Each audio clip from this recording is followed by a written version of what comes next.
12th pass ପିଲାମାନଙ୍କ ପାଇଁ ଆସିଗଲା HDFC ବ୍ୟାଙ୍କରେ ନିଯୁକ୍ତି। ଏଥିରେ ଆପ୍ଲିକେସନ୍ ଷ୍ଟାର୍ଟ ଡେଟ୍ ହେଉଛି 3/8/2024।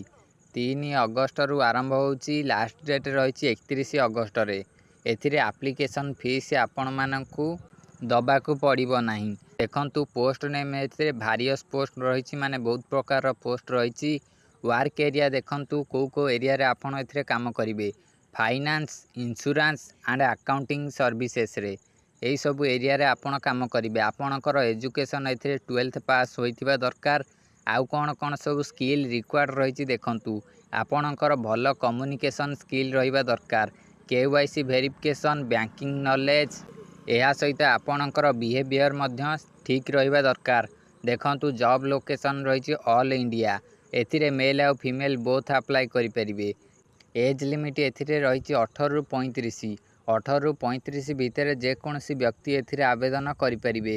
ଏଥିରେ ଆପଣଙ୍କର ସ୍ୟାଲେରୀ ରହୁଛି 14,000ରୁ 26,000 ପର୍ ମନ୍ଥ। ଦେଖନ୍ତୁ ଏଠି ନୋଟିଫିକେସନ୍ ଓ ଆପ୍ଲାଏ ଲିଙ୍କ୍ ରହିଛି। ଆପଣ ନୋଟିଫିକେସନ୍କୁ ଚେକ୍ କରିପାରିବେ।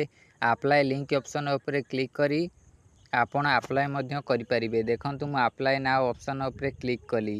ଆପ୍ଲାଏ ନାଓ ଅପସନ୍ ଉପରେ କ୍ଲିକ୍ କଲା ପରେ ଦେଖନ୍ତୁ ଏଇଭଳି ଇଣ୍ଟରଫେସ୍ ଆସିବ। ଦେଖନ୍ତୁ ଏଇ ଜବ୍ଟି ଆସିଯାଇଛି। ଆପଣ ଏଇ ଆପ୍ଲାଏ ଅପସନ୍ ଉପରେ କ୍ଲିକ୍ କରିବେ।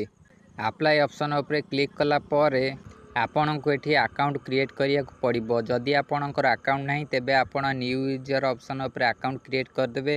ଏହାପରେ ଆପଣ ଏଠି ଲଗ୍ଇନ୍ ମଧ୍ୟ ହୋଇଯିବେ। ଦେଖନ୍ତୁ ଏଥିରେ ମୁଁ ଏବେ ଲଗ୍ଇନ୍ ହୋଇଯାଇଛି। ମୋର ଆଗରୁ ଆକାଉଣ୍ଟ କ୍ରିଏଟ୍ ହୋଇଯାଇଥିଲା। ଏଥିରେ ଦେଖନ୍ତୁ ଏବେ ଆପ୍ଲାଏ ଅପସନ୍ ଉପରେ କ୍ଲିକ୍ କଲି। ଆପଣଙ୍କର ଆପ୍ଲିକେସନ୍ ସକ୍ସେସଫୁଲ୍ ସବମିଟ୍ ହୋଇଯିବ। ଏହାପରେ ଦେଖନ୍ତୁ ଆପଣଙ୍କୁ ମୁଁ ଯେଉଁଭଳି ମାଧ୍ୟମରେ କହିଲି ଆପଣ ଏଇଭଳି ମାଧ୍ୟମରେ ଏଥିରେ ଆବେଦନ କରିପାରିବେ। ଏଥିରେ ଆପଣମାନଙ୍କୁ 14,000ରୁ 26,000 ଟଙ୍କା ପ୍ରତି ମାସରେ ମିଳିବ ସ୍ୟାଲେରୀ। ଆପଣଙ୍କୁ ଏଇ ୱେବସାଇଟ୍ର ଲିଙ୍କ୍ ମୁଁ ଡିସ୍କ୍ରିପ୍ସନ୍ ବକ୍ସରେ ଦେଇଦେବି।